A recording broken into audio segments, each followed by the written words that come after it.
The Crypto Markets Update is presented by Grayscale, the world's largest digital currency asset manager. All right, let's have a live look at Bitcoin. The CoinDesk Bitcoin price XBTF index is currently trading at $62,504. Bitcoin is down about 0.7%, and the CoinDesk Ether price ETX index is at 4,200 ETH, making an advance of almost 2% over the past 24 hours. And the CoinDesk DFX, the new DeFi index, is at $680. DeFi is charging ahead almost 8% over the past 24 hours.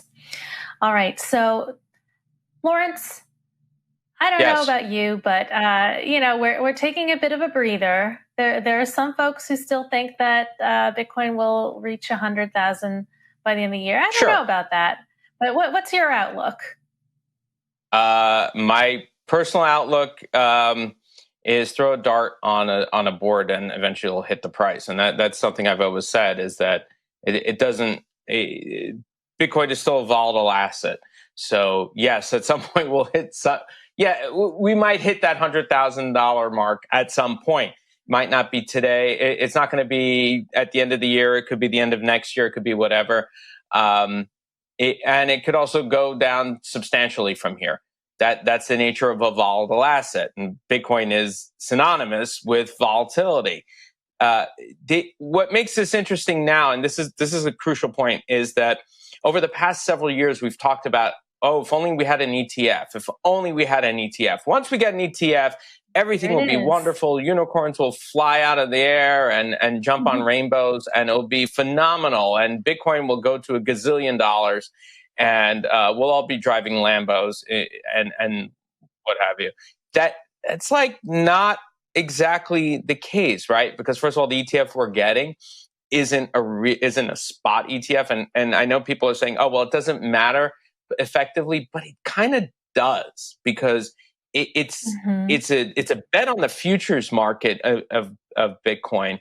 And there are all sorts of, as I mentioned before, there are all sorts of regulations as to what you can put your money in a Bitcoin ETF in the futures market. You can, and how many contracts you can hold. So this is kind of like a weird situation right now. And unfortunately, if people start to see that the ETF doesn't generate the kind of interest that they expected, that this thing won't go to the moon right away.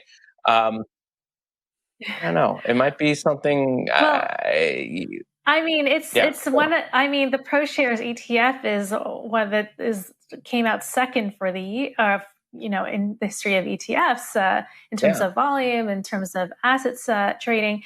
So that's a huge success, and it's just a Bitcoin futures ETF. If there were to be a spot ETF, if Canada is any indication, the market for something that closely tracks the movement of Bitcoin would be in huge demand, far greater than what a Bitcoin futures ETF can hold.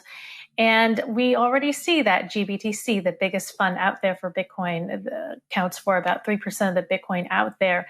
They're trying to convert to a spot ETF. And it seems that we've had guests on say it's a crawl, walk, run approach that the regulators at the SEC are taking toward introducing ETPs, electronic traded funds into the market. And so if this Bitcoin futures seems not, susceptible to too much market manipulation, perhaps they'd be more comfortable with allowing Bitcoin spot to flourish as an ETF. Emily, what's your bet? Well, I think that the ETF is performing. Yeah, I think the ETF is performing, as well as could be expected. When you look at all the other things that are happening in the world, for example, China basically shutting down its crypto market, and we still have Bitcoin surging to an all-time high, it seems pretty clear that this is a result of the ETF. So when you take in the other factors outside of the United States, I think this performance is actually pretty striking. Getting back to Christine, your point, don't you think, at least from my perspective, I'm looking at this and I'm seeing this sort of hesitation from Gensler's part. At least some of it has to do with this whole idea, as we were talking about with Nick before, is what is the status of stablecoins?